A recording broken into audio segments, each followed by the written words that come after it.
Bayangkan jika Anda bisa melihat sosok guru, seniman, atau pemimpin inspiratif berdiri dan berbicara di ruang tamu Anda sendiri, seolah-olah mereka benar-benar hadir secara fisik.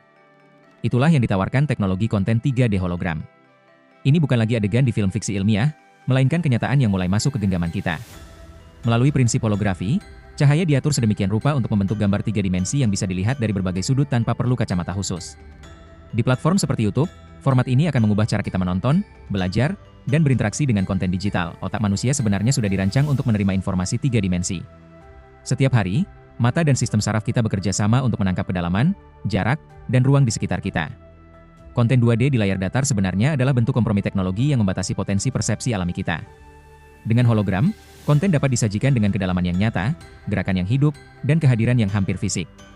Penelitian di bidang neuroscience visual menunjukkan bahwa otak merespons stimulus 3D dengan aktivasi yang lebih luas di area korteks visual dan parietal, yang terkait dengan pemrosesan ruang dan emosi, sehingga materi yang disampaikan lewat hologram cenderung lebih mudah diingat dan lebih menarik secara emosional. Dalam tradisi keilmuan Islam, perhatian terhadap cahaya, bentuk, dan persepsi telah lama dikaji.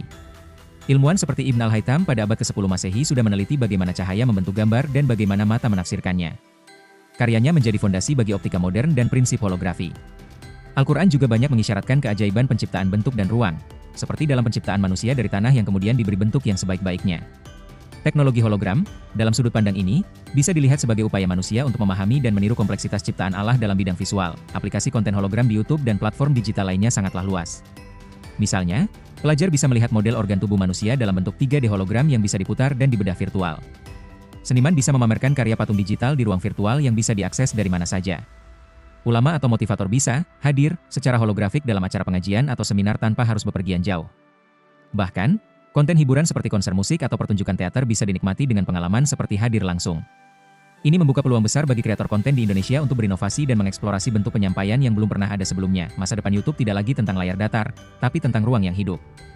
Dengan teknologi yang terus berkembang, konten 3D hologram akan menjadi lebih terjangkau, mudah dibuat, dan mudah diakses.